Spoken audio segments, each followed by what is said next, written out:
19 साल बाद पकड़े गए कुंवारी मां के हत्यारे, सच आया सामने। एक ऐसी घटना जो आपके रोंगटे खड़े कर देगी। आइए जानते हैं इस पूरी कहानी को। आज की हमारी कहानी कोल्लम, केरल की है। नमस्कार दोस्तों, मैं शिवा। अगर आप हमारे YouTube चैनल पर पहली बार आए हैं तो हमारे YouTube चैनल को सब्सक्राइब जरूर करें ताकि आपको आने वाली वीडियो का मैसेज सबसे पहले पहुंचे। चलिए वीडियो को शुरू करते हैं। 19 साल बाद पकड़े कुंवारी मां के हत्यारे। कोल्लम, केरल की सच्ची घटना। रंजनी फौजी प्रेमी दिविल के सामने बहुत गिड़गिड़ाई, लेकिन वह उस से शादी करने के लिए तैयार नहीं हुआ, बल्कि उस पर अबॉर्शन कराने का दबाव बनाने लगा। रंजनी ने उसकी बात नहीं मानी और 2 बेटियों को जन्म दिया। इसके बाद इस कुंवारी मां और उसकी बच्चियों का ऐसा हश्र हुआ कि केरल के कोल्लम जिले के आंचल गांव की रहने वाली 70 साल की सांथम्मा मंदिर के बरामदे में बैठी फूल बेच रही थी। 4 जनवरी को उसी दौरान उसके सस्ते मोबाइल की घंटी बजी। सांथम्मा ने फोन की स्क्रीन पर नंबर देखा। नंबर एकदम अनजान था, फिर भी उसने फोन उठाया। दूसरी ओर से फोन करने वाले की भारी और रौबदार आवाज सुनाई दी। यह आवाज पुलिस अधिकारी की थी। हमेशा कानूनी दामवपेंच और रौब से बात करने वाले पुलिस अधिकारी की आवाज में उस समय स्नेह का पुट था। उसने कहा, अम्मा, आपकी प्रार्थना और हमारी मेहनत सफल हुई। देर भले हुई, पर 19 साल की जहमत के बाद हमने उन दोनों नराधमों को पकड़ लिया है। यह सुनकर अनायास ही बूढ़ी सांथम्मा के गाल आंसुओं से भीग रहे थे। गांव के किसी आदमी ने यह समाचार टीवी पर देखा था, इसलिए पूरे गांव में यह बात फैल गई थी, जिससे गांव वाले सांथम्मा के पास दौड़े आए थे। पुलिस की यह बड़ी उपलब्धि थी, इसलिए थोड़ी देर में मीडिया वाले भी सांथम्मा का इंटरव्यू लेने आ गए थे। सांथम्मा ने कांपती आवाज में सबसे पहले यही कहा था, मैं अदालत से यही प्रार्थना करती हूं कि वे दोनों हत्यारे जब तक जिंदा रहें तब तक वे सूरज का उजाला न देख पाएं। आखिर क्या है यह पूरा मामला, अब इसके बारे में विस्तार से जानते हैं। केरल के कोल्लम जिला के अलायमोन गांव में सांथम्मा अपनी बेटी रंजनी के साथ रहती थी। मां-बेटी काफी गरीब थीं। मामूली वेतन पर सांथम्मा गांव के मंदिर में नौकरी करती थी। रंजनी लोगों के घर छोटे मोटे काम करती थी। गांव का ही एक बढ़ी युवक दिविल कुमार सेना में नौकरी करता था। साल में 2 से 3 बार वह सेना से छुट्टी मिलने पर गांव आता था। उसी दौरान उसकी रंजनी से मुलाकात होती थी। दोनों जवान थे। परिणामस्वरूप दोनों के बीच प्रेम संबंध बन गया। इसके बाद तो दिविल बार बार गांव आने लगा। प्रेम के आवेश में दोनों तमाम मर्यादाएं लांघ गए।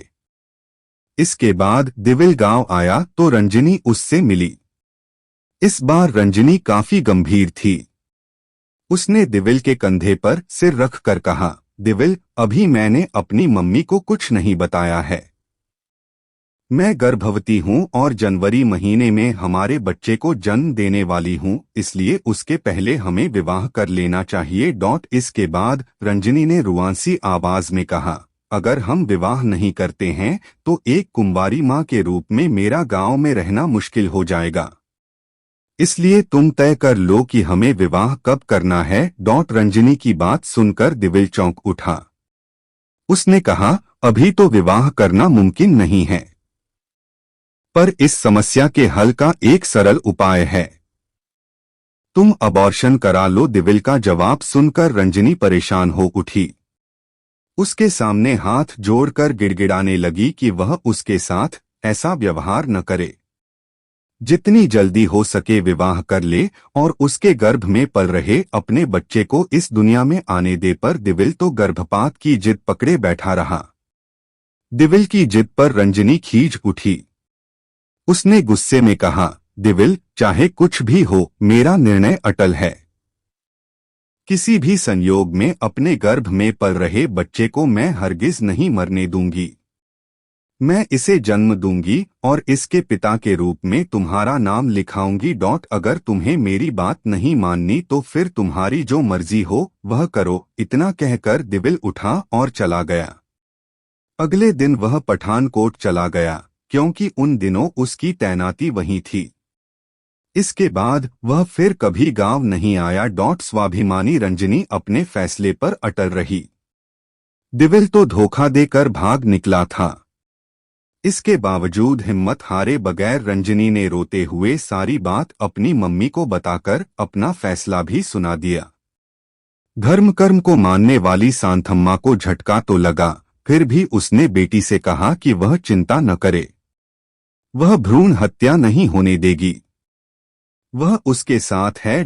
पैदा हुई जुड़वा बेटियां अलायमोन गांव के कुछ लोगों से रुपए उधार लेकर जनवरी 2006 में मामबेटी त्रिवेंद्रम आ गईं। वहां के सरकारी श्री अवित्तम थिरुनल अस्पताल में रंजनी को दिखाया। वहां के डॉक्टरों ने रंजनी की जांच करने के बाद सांथम्मा को शुभकामनाएं देते हुए कहा, अम्मा आप एक नहीं 2 बच्चों की नानी बनने वाली हैं। 22 जनवरी 2006 को रंजनी को अस्पताल में भर्ती कराया गया। एकदम अनजान शहर और अस्पताल का मामला था, इसलिए सांथम्मा परेशान थी, पर अस्पताल में उसके पास एक मददगार आ गया। अनिल कुमार नाम के उस युवक ने सांथम्मा के पास आकर कहा, अम्मा आप किसी बात की चिंता न करें, मैं यहाँ गरीब रोगियों की सेवा करने का काम करता हूँ। आपका कोई भी काम हो या जरूरत हो आप मुझसे कहिएगा। अगर सीजेरियन ऑपरेशन होगा तो खून की भी जरूरत पड़ेगी, जरूरत पड़े पर मैं खून का भी इंतजाम करवा दूंगा। सांथम्मा ने अनिल कुमार नाम के उस देवदूत का आभार व्यक्त किया। अस्पताल में अनिल कुमार उसके आसपास ही रहता था, जरूरत पड़े पर छोटे मोटे काम कर देता था। खून की जरूरत तो नहीं पड़ी। 24 जनवरी 2006 को रंजनी ने 2 स्वस्थ बेटियों को जन्म दिया। अस्पताल से छुट्टी मिलती उसके पहले ही रंजनी को अपनी दोनों बेटियों के भविष्य की चिंता सताने लगी। उन दोनों का पालन पोषण के अलावा उनकी पढ़ाई लिखाई की भी व्यवस्था करनी अनिवार्य थी। आंचल गांव में रहकर मामबेटी मुश्किल से अपना गुजारा कर रही थीं। उसमें 2 लोग और जुड़ गए थे। पिता के रूप में दिविल अपनी जिम्मेदारी से भाग न सके, इसके लिए उन दोनों के लिए उससे एक निश्चित रकम लेनी चाहिए। इसके लिए रंजनी ने केरल के महिला आयोग में अपनी शिकायत दर्ज कराई कि उसकी इन दोनों बेटियों का बाप दिविल है। इसके लिए उसने उनका डीएनए टेस्ट कराने की भी मांग की। राज्य महिला आयोग ने दिविल को डीएनए टेस्ट कराने का आदेश भी दे दिया। अस्पताल से छुट्टी मिलने वाली थी तो मामबेटी दुविधा में थी कि वे कहाँ जाएंगी। कुंवारी रंजनी अपनी 2 बच्चियों को लेकर गांव जाएगी तो गांव वाले उस पर थूकेंगे। उनकी चिंता का अंदाजा लगाकर अनिल कुमार ने कहा, मैं आप लोगों को आंचल गांव में एक कमरा किराए पर दिला देता हूं। वहां कोई आप लोगों के बारे कुछ नहीं जानता, इसलिए कोई कुछ कहेगा भी नहीं। इस तरह आप लोग बेइज्जती कराने से बची रहेंगी। अनिल कुमार ने अगले ही दिन आंचल गांव में सांथम्मा और रंजनी को एक छोटा सा घर किराए पर दिला दिया। इसके बाद सांथम्मा रंजनी और उसकी दोनों बेटियों को लेकर उस घर में रहने आ गई। नामकरण की रस्म बाकी थी, पर रंजनी ने दोनों बेटियों का मुंह ताकते हुए उनके नाम तय कर लिए थे, आनंदा और अक्षया। अनिल कुमार जब तब आकर हालचाल पूछ लेता था। एक दिन आकर उसने सांथम्मा से कहा, बच्चियों के जन्म प्रमाण पत्र के लिए अस्पताल के कागज लेकर कल सुबह आपको पंचायत के ऑफिस जाना है। किसने किए 3 मर्डर। अगले दिन 10 फरवरी 2006 को सांथम्मा 11 बजे पंचायत ऑफिस गई। 1 घंटे बाद वह वापस आई तो घर का दरवाजा केवल अटका कर बंद किया हुआ था। सांथम्मा ने दरवाजा खोलकर जैसे ही कदम अंदर रखा, उसके मुंह से चीख निकल गई। वह तुरंत बाहर आ गई और रोते हुए गिर पड़ी। आसपास वाले इकट्ठा हो गए। लोगों ने अंदर कमरे में झांक कर देखा। कमरे के फर्श पर खून से लथपथ 28 साल की रंजनी की लाश पड़ी थी और 19 दिन की दोनों बच्चियों की लाशें चारपाई पर पड़ी थीं। तीनों की गर्दन बड़ी बेरहमी से काटी गई थी। किसी ने इसकी सूचना पुलिस को दे दी थी। सूचना पाकर पुलिस आ गई थी। रंजनी और उसकी दो नवजात बेटियों की हत्या किसने की, पुलिस ने जांच शुरू कर दी। पूछताछ में पड़ोसियों ने बताया था कि जब तब एक युवक इनके यहां आता था, पर उसका नाम कोई नहीं बता सका था। जब उस युवक के बारे में सांथम्मा से पूछा गया तो उन्होंने बताया कि उसका नाम अनिल कुमार था। उसने यहां उनकी काफी मदद की थी। किसी होशियार पड़ोसी ने अनिल की बाइक का नंबर देख लिया था जो उसे याद था। उसने पुलिस को उसकी बाइक का नंबर बता दिया था। इस जानकारी के आधार पर पुलिस ने अपनी जांच आगे बढ़ाई। पुलिस ने बाइक के मालिक के बारे में पता किया। उसका नाम अनिल कुमार नहीं बल्कि राजेश था। सांथम्मा ने पुलिस को दिविल के खिलाफ रंजनी द्वारा महिला आयोग में की गई शिकायत के बारे में बताकर रंजनी और उसकी दोनों बच्चियों की हत्या की रिपोर्ट दर्ज करा दी थी। पुलिस ने जब राजेश के बारे में पता किया तो जानकारी मिली कि राजेश तो दिविल का जिगरी दोस्त था। वह अनिल कुमार के नाम से इस परिवार के नजदीक आकर मदद का नाटक कर रहा था। राजेश भी दिविल के साथ सेना में नौकरी करता था। वह भी उसी रेजिमेंट में था जिसमें दिविल था। दोनों पठानकोट के एक ही कैंप में रहते भी थे। केरल पुलिस पठानकोट पहुंची तो दिविल और राजेश फरार हो चुके थे। पुलिस ने सेना के अधिकारियों से बात की तो अधिकारियों ने दोनों को डेजर्टर घोषित कर दिया। दोनों के बारे में पता करने के लिए पुलिस ने रात दिन एक कर दिया। एड़ी चोटी का जोर लगा दिया। दोनों की सूचना देने वाले को 1 लाख रुपए का इनाम देने की भी घोषणा की गई, पर उनका कुछ पता नहीं चला। 3 हत्याएं करने वाले आरोपियों के खिलाफ लोगों को गुस्सा तो था ही, अब उनके न पकड़े जाने से लोगों को पुलिस पर भी गुस्सा आने लगा था। पर पुलिस की लाख कोशिश के बावजूद आरोपी पकड़े नहीं जा सके। तब हाईकोर्ट के आदेश पर हत्याओं के इस मामले की जांच सीबीआई को सौंप दी गई। सीबीआई ने इस मामले की जांच शुरू की। आरोपी तो नहीं पकड़े जा सके, पर सीबीआई ने अपनी जांच के बाद दोनों को आरोपी बनाकर चार्जशीट दाखिल कर दी तो चीफ जुडिशियल मजिस्ट्रेट एर्नाकुलम की अदालत ने दिविल कुमार और राजेश कुमार को आरोपी घोषित कर दिया। परंतु ट्रिपल मर्डर के इस मामले में हत्यारे अब तक पकड़े नहीं जा सके थे।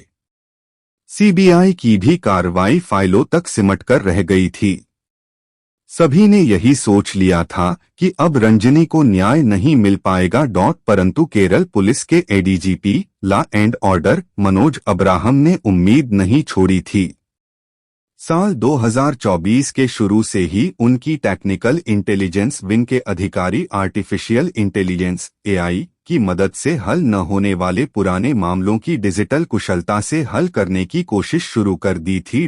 एआई से मिली हेल्प दिविल और राजेश के साल 2006 में मिले फोटो पर उन्होंने आर्टिफिशियल इंटेलिजेंस की मदद से काम शुरू किया।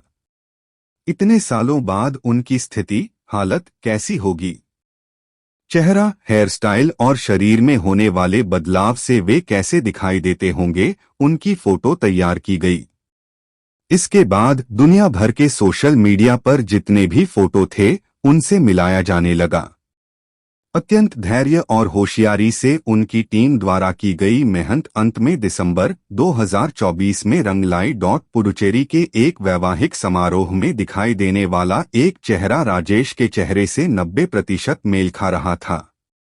मनोज अब्राहम ने सीबीआई अधिकारियों से मिलकर वह फोटो उन्हें देकर बताया कि रंजनी की हत्या वाला यह एक आरोपी पुडुचेरी में है। फिर तो सीबीआई की टीम उत्साह में आ गई। राजेश की तलाश में सीबीआई टीम पुडुचेरी पहुंच गई। इसके बाद उस फोटो वाले व्यक्ति को खोजकर उस पर नजर रखने लगी। जब टीम को विश्वास हो गया कि प्रवीण नाम का यह आदमी राजेश ही है, तो 4 जनवरी 2025 को प्रवीण उर्फ राजेश को हिरासत में ले लिया गया। इसके बाद उससे दिविल कुमार के बारे में भी उगलवा लिया गया। दिविल कुमार ने पुडुचेरी में अपना नाम विष्णु रख लिया था। राजेश से नाम पता मिलने के बाद सीबीआई टीम ने उसे भी दबोच लिया। साल 2006 में रंजनी और उसकी दोनों नवजात बेटियों की हत्या करके राजेश और दिविल पठानकोट जाकर वहां से भागकर पुडुचेरी आ गए थे। 2006 से 2025 तक दोनों ने पार्टनरशिप में इंटीरियर डिजाइनर का काम करके अपना अच्छा धंधा जमा लिया था। बढ़ी के काम के साथ उनमें महिलाओं को पटाने का भी हुनर था, इसलिए वहां 2 अध्यापिकाओं को पटाकर उनसे विवाह करके अपना घर संसार बसा लिया था। रहने के लिए दोनों ने फ्लैट भी खरीद लिए थे। हत्या के 19 साल बीत चुके थे। नए नाम से नए शहर में इन दोनों हत्यारों ने नई जिंदगी शुरू की थी। नए नाम का आधार कार्ड भी बनवा लिया था, इसलिए दोनों पूरी तरह निश्चिंत थे कि अब वे कभी पकड़े नहीं जाएंगे। परंतु आर्टिफिशियल इंटेलिजेंस एआई की मदद से पुलिस ने असंभव लगने वाला काम कर दिखाया और दोनों हत्यारे पकड़ लिए गए थे। यह समाचार सुनकर बूढ़ी सांथम्मा की आंखों से खुशी के आंसू बह निकले थे। उसने पत्रकारों से कहा कि जब उनकी बेटी रंजनी ने उनसे प्रेगनेंसी की बात बताई थी तो उन्हें झटका सा लगा था। बाप के रूप में आने वाली संतान का खर्च या जिम्मेदारी उठाने को दिविल तैयार नहीं था, इसलिए उसने रंजनी को अबॉर्शन कराने की सलाह दी थी। पर रंजनी इसके लिए तैयार नहीं थी। वह अपनी जिद पर अड़ी थी कि कुछ भी हो जाए वह अपने बच्चे को जन्म देगी। तब एक मां होने के नाते सांथम्मा ने उसका साथ दिया था। उन्होंने अपनी जवान बेटी और उसकी 19 दिन की नवजात बेटियों की खून में लथपथ लाशें देखी थीं। यह दृश्य जब भी उनकी आंखों के सामने आता था, उस रात उन्हें नींद नहीं आती। पुलिस ने उन दोनों आरोपियों दिविल कुमार और प्रवीण उर्फ राजेश से 3 हत्याओं के बारे में विस्तार से पूछताछ कर जेल भेज दिया। केरला न्यूज।